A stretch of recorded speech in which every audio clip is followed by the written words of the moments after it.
Hi everyone, I'm still Max, and you're still watching. This is part 2 of my Russian ball review, and in this one I'm going to be talking about the 2 balls that I've made using street hockey balls.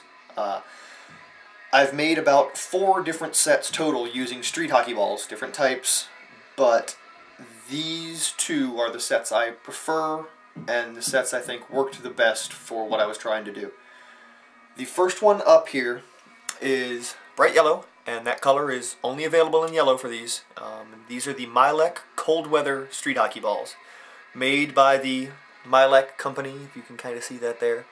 I checked a bunch of street hockey sites and was looking for reviews on different balls and which ones are the highest quality. These seem to be it.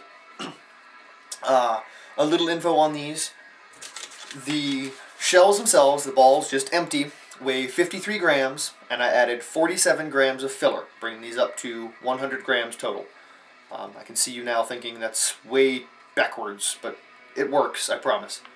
The diameter on these is 65.6 millimeters, and the sidewalls are 3.7 millimeters thick. I like these a lot. Of all of the street hockey balls that I use to make Russians, these are definitely my favorites. The ball itself has a little bit of give to it, but not so much that it's super squishy, anything like that. And the filler takes up about 1/3 of the internal volume, which after watching part 1 you should know that's what I like. I find these do exactly what I wanted to. They have a great feel. They're good for body stalls still. They make the pattern nice and close. And I actually made a set of play pit Russians to compare with these and all of the others that I'd made. And the only real difference that I noted was when I dropped them weird from a pattern. So when I threw them out of a pattern awkwardly, the play pit Russians didn't roll as far. They still rolled. Don't get me wrong, I haven't used a Russian yet. I've used about, I think, 9 different sets that doesn't roll. It's one thing that happens because the filler gets trapped on the outside at times and will just roll. These rolled as well, but went a little farther than the play pit Russians, 5-6 feet on average. I got a few where they both just took off, gone, because I threw them 2 roll just to see how far they'd go. I don't think it's a huge issue. I wasn't a fan of beanbags. I switched to using stage balls and Silex balls, and them things, they take off, gone if you let them. I think these work great. I'm going to make a 4th part to this video thing showing me using all of these props so you can see them in action. I'm kind of limited for space right here. These work great. The plugs that I used the method I showed in part 1. These have stayed put. I didn't put any glue, nothing like that.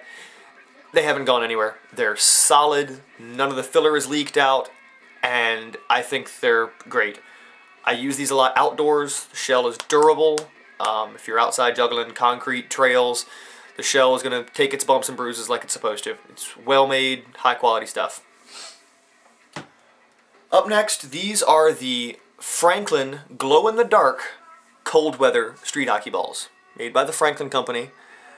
True to their name, they do indeed glow in the dark, but I don't think these were made of the same rotary molded PVC material that the Mylec balls are made of. I think these were made of rubber. They have a lot more give to them, if you see here, and they just didn't feel, the material didn't feel as high quality. Because of that, the plug didn't seem to stay put as well.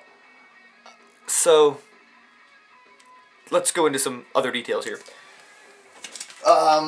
These ones here, the empty shell weighs 49 grams, so a little less than the Mylec balls. I added 51 grams of filler, bringing them up to another 100 grams on these. While the outer shell weighs less, the ball itself is a bit larger. These are 66.9 millimeters in diameter, as opposed to the 65.6 on the Mylec ones. They said they were official. One of them's obviously not, because you'd want them the same size if they were official. The 3.2 millimeter sidewalls on these are a little thinner than the 3.7 millimeter sidewalls on the Mylec balls. Doesn't sound like it makes a difference, but I promise that's part of the reason these are much squishier.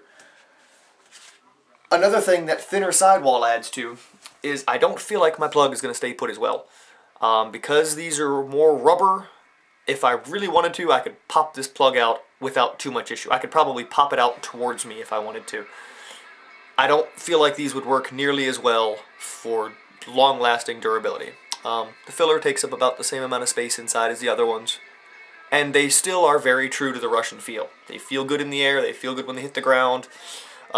Because they have a little more give, they tend to have a bit more of a dead drop if you drop them with the filler at the bottom. If they're flying and hit the ground, it's pretty much the same as the Mylec balls. The roll on these was about the same as the Mylec balls as well. One cool thing here, one of the main reasons I got these, was they glow in the dark, and they do quite well. I don't have a camera that's good enough to pick them up. I might try a little later when I make my juggling video. But they do glow in the dark. I don't think these are as well for seasoned performers, folks that know what they're doing and are going to be putting lots and lots of abuse onto a prop. I feel like they're just not going to last as long. They'd be great for kids. If you're going to do a workshop and want to teach people to make them as well, they have a nice little novelty feature that they glow in the dark. But not my first choice for a Russian ball made using a street hockey ball. These are both very great props. And I recommend you go out, make your own, try them out, see what you think. They're lots of fun. That's it for part 2. Stick around for part 3, where I'll be reviewing the Fill Your Own Russian Balls from RenegadeJuggling.com, which are actually made by Play, and the MMX1 Russian balls that I've made. So, thanks for watching.